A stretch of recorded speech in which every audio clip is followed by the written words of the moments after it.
ఇప్పుడు మనం చదువుకున్నటువంటి వాక్య భాగము ప్రకటన గ్రంథం 14వ అధ్యాయం 13వ వచనం. ప్రభువునందు మృతులు ధన్యులు, వారు తమ ప్రయాసములు వారి విశ్రాంతి పొందుదు, వారి క్రియలు వారి వెంట పోవనని ఆత్మ చెప్పుచున్నారు. దేవుడు చదువుతున్న వాక్య భాగమును మన కొరకై దీవించును గాక. ఏమిటి ప్రభువునందు మృతులు ఉండటం వలన వచ్చినటువంటి ధన్యతలు? ఇప్పుడు యోబును చనిపోయినాడు, ప్రభువునందు నిద్రించాడు. ఏమిటి ధన్యతలు ఆయనకు వచ్చినాయి? 10 రకాల ధన్యతలు దేవుని వాక్యంలో నుండి తెలుసుకుందాం. నెంబర్ 1, ప్రభువునందు మృతి పొందడమే ఒక ధన్యత.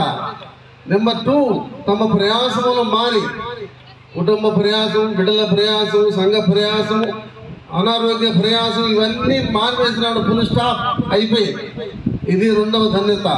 3వ ధన్యత, ప్రయాసములు మారి విశ్రాంతి పొందదు. ఈ లోకంలో మనకు విశ్రాంతి లేదు. ఆయన కూడా విశ్రాంతి లేకుండా రాత్రి పగలు సేవ చేసినాడు. అయితే ఇప్పుడు ఎటర్నల్ రెస్ట్, నిత్యమైన విశ్రాంతిలో ప్రవేశించాడు. ఇది 3వ ధన్యత. 4వ ధన్యత, వారి క్రియలు వారి వెంట పోవును. మనం గమనించిన క్రియలు, మనం అర్థం చేసుకున్న క్రియలు యోబు గారి జీవితంలో చాలా కొంచెం మాత్రమే. ఆయన ఎంత పరిచయం చేశాడు, ఎంతమందికి సేవ చేశాడు, ఎంత పరిచయం ప్రయాసపడ్డాడు అనే సంగతి సాల్మాన్ ఇచ్చిన సాక్ష్యం వెరీ లిటిల్. అయితే వాళ్ళ నాన్నగారి దగ్గర నుంచి ఆయన పరిచయం చేయడం ఆరంభించాడు. ఇప్పుడు కాదు, గోవిందరెడ్డి ఉన్నప్పటి నుంచి పరిచయం ఆరంభించాడు. ఈ ప్రయాసంతనికి దేవుడు తనకు ఫలితం ఇవ్వబోతున్నాడు. వారి క్రియల వెంట పోవననేటువంటిది ఆయన ఏదైతే చేశాడో ప్రభు కొరకు అవన్నీ కూడా ఒరిజినల్ కాపీ తీసుకుని పోయినాడు. ఎందుకు తీసుకుని పోయినాడు? టు గెట్ రివార్డ్, బహుమానం పొందడానికి తీసుకుపోయినాడు. అయితే ఒక కాపీని విశ్వాసాంగానికి, ఫ్యామిలీకి, భార్యకు, బంధువులకి, మనందరికీ వదిలిపెట్టిపోయినాడు. అర్థమైందా? ఎందుకు వదిలిపెట్టిపోయినాడు?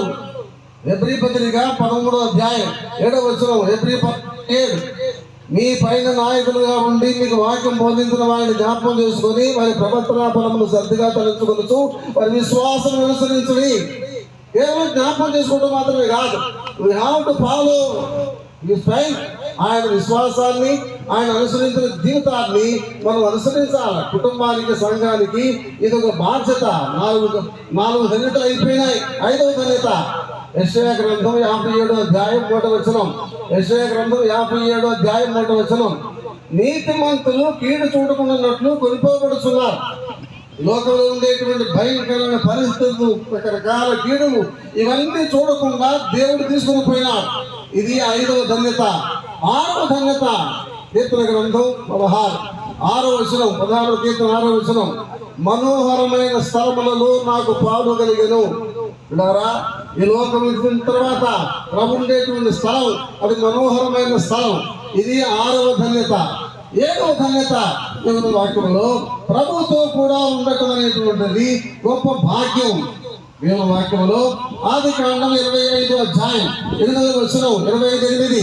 ఆదికాండం 49వ అధ్యాయం 33వ వచనం. అబ్రహాము చనిపోయి తన పితరుల యొద్దకు చేర్చబడెను. యాకోబు చనిపోయి తన స్వజనుల యొద్దకు చేర్చబడెను. ఇప్పుడు తన స్వజనుల యొద్దకు చేర్చబడ్డాడు. ఇది 7వ ధన్యత. పితరుల యొద్దకు చేర్చబడటం 8వ ధన్యత.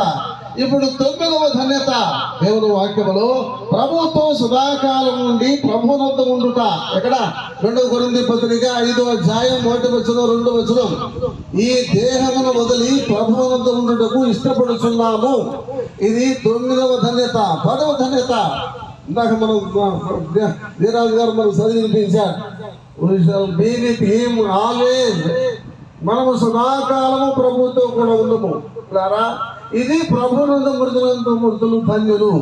ఇప్పుడు ఆయన పాట అయిపోయింది. ఆయన పొందిన ధన్యతలు చూసాం. రేపు మనకు కూడా ఈ ధన్యత రావాలంటే మనం ప్రభువునందు నిద్రించాలి, ప్రభువునందు మృతి పొందాలి. మరి ఇప్పుడు భర్యల గురించి 2 వాక్యాలు చదువుకొని మనం ముగించుకుందాం. దేవుడు ఆదాముతో చెప్పిన మాట, ఆదికాండం 2వ అధ్యాయం 7వ వచనం, 2:7. ఆయన నేల మంటితో నరుడిని పిలిచి వాని నాసికారంధ్రములో జీవవాయుడు ఉందిగా నరుడు జీవాత్మాయను. మనుషులు 3 రకాలైనటువంటి భాగాలు ఉన్నాయి. ప్రాణం, ఆత్మ, శరీరం.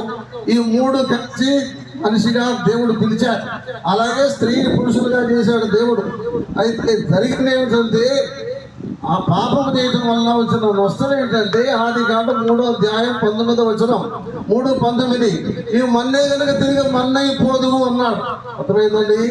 కాబట్టి మంటలో నుంచి దేవుడు తీశాడు. ఇప్పుడు మన్నైపోదు అని చెప్పింది కూడా దేవుడు. మరి మట్టిగా మార్చేది ఎవరు? అది కూడా దేవుడే.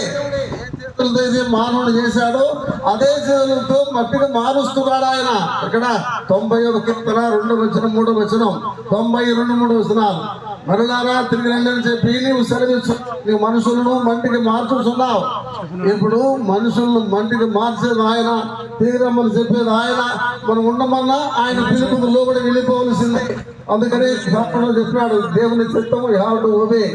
ఇప్పుడు దేవుని అయిపోయింది, పిలువబడ్డాడు. పిలువబడిన తర్వాత ఆయన వెళ్ళిపోయినాడు. జాగ్రత్త గమనించండి. ఒక మనిషి చచ్చిపోవడం ఎలా ఉంటుందో చెప్తాను, జాగ్రత్తగా వినండి. పాము నెలకు ఒకసారి పొడ విడిచి వెళ్ళిపోతుంది, పాము ఉండదు అక్కడ. అర్థమైందండి. అలాగనే యోబనలో ఇంత మనుషులు ఉన్నారు.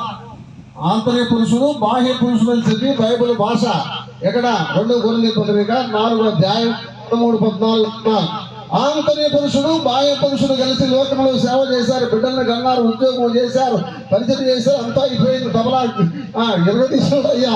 అర్థమైందా? ఆయన జరిగింది ఏమిటంటే లోపల ఉన్నటువంటి యోబన్న బయట ఉన్నటువంటి యోబన్నను విడిచిపెట్టి వెళ్ళిపోయినాడు.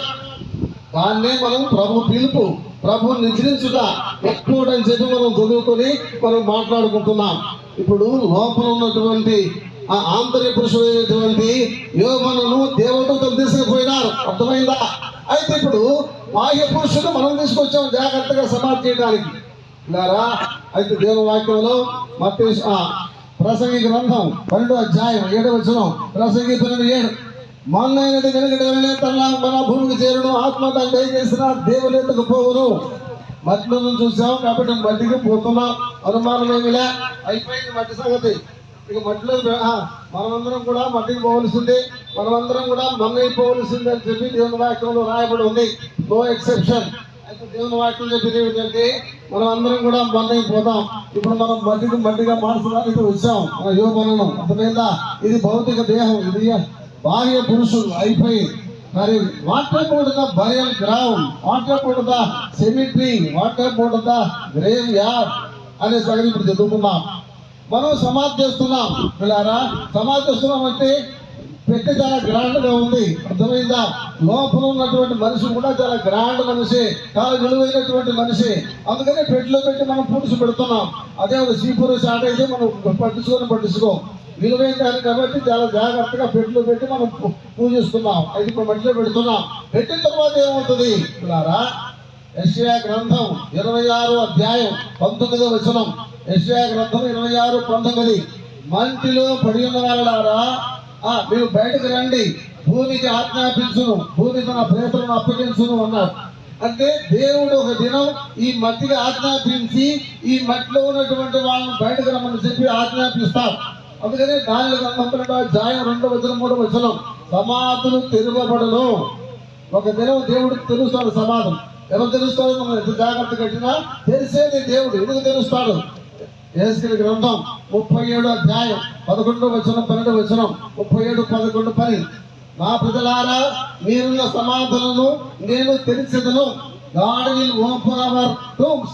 ఒక దినం దేవుడు తెరుస్తాడు. ఎందుకు తెరుస్తాడు? మనం ఆయనతో ఉండటానికి, మనం ఆయనతో సదాకాలం జీవించడానికి.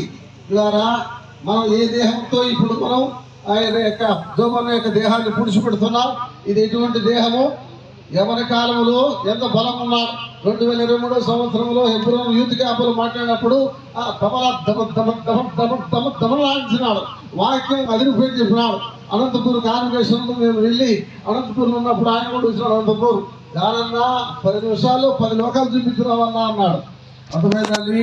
అంత బలంగా ఉన్నాడు. ఇప్పుడు ఏమైంది? It become weak and weak, బలహీనమైపోయిన శరం. అందుకని దేవుని వాక్యంలో ఈ మన శరం ఎటువంటిదంటే 1 కొరింథీ పత్రిక 15వ అధ్యాయం 42వ వచనం మత్స్యమైపోవున్నది, బలహీనమైపోవున్నది, ఘనహీనమైపోవున్నది, తర్వాత ప్రకృతి సంబంధమైనది. ఇటువంటి దేహాన్ని దేవుడు ఒక దినం మార్చబోతున్నాడు. ఎటువంటి దేహంగా మార్చబోతున్నాడు? బలమైన, అక్షయమైన, అమర్షమైన, అక్షయమైన, ఘనమైన, మహిమల దేహంగా మారుస్తాడు. ఏ రూపంలో ఉంటుంది ఆ శరీరం? ఫిలిప్పీ పత్రిక 3:21 ఫిలిప్పీ 3:21. దయచేసి అందరూ పలకండి. రిపీట్ ఆఫ్టర్ మీ. దయచేసి పలకండి. సమస్తమును తనకు లోపరుచుకున్న దాని శక్తిని బట్టి ఆయన మన దీన శరీరమును తన మహిమ గల శరీరమునకు సమరూపము గల దానిగా మార్చును. యేసు ప్రభు యొక్క దేహం ఏ రూపంలో మార్చబడిందో, రూపాంతరపరచబడిన కొండ మీద, అటువంటి దేహాన్ని యేసు ప్రభు వారు కలిగి పరలోకానికి వెళ్ళిపోయినాడు. అదే సమరూపమైన దేహాన్ని దేవుడు మనకి ఇస్తాడు. ఆ దేహంగా దేవుడు మనల్ని మారుస్తాడు. మన దేహాన్ని ఆయన మార్చేవాడు. ఎవరిని మారుస్తాడు అంటే అందరినీ మార్చడు. ఆయన బిడ్డలు మాత్రమే, ఆయన సేవించిన వాళ్ళు, రక్షించబడిన వాళ్ళు మాత్రమే మారుస్తాడు. మనం ఎలా ఉంటాం పరలోకములో? లూకా సువార్త 20:36 లూకా 20:36. మనము దేవదూత సమానము, దేవుని కుమారులమైందుము. మనము చావము. మనమందరం కూడా దేవదూత సమానులుగా ఉంటాం పరలోకములో. దేవుని పోలి ఉంటాం. మనం సదాకాలం ఉంటాం. ఈ నిరీక్షణ యోగన కుటుంబానికి మనకు దేవుడు ఇచ్చినందుకు దేవునికి వందనాలు. దేవుడి మాటలు దీవించును గాక. ప్రార్థన చేస్తాం. జోబు సహోదరుడు, సేవకుడిగా ఉన్న ఆనందరాజు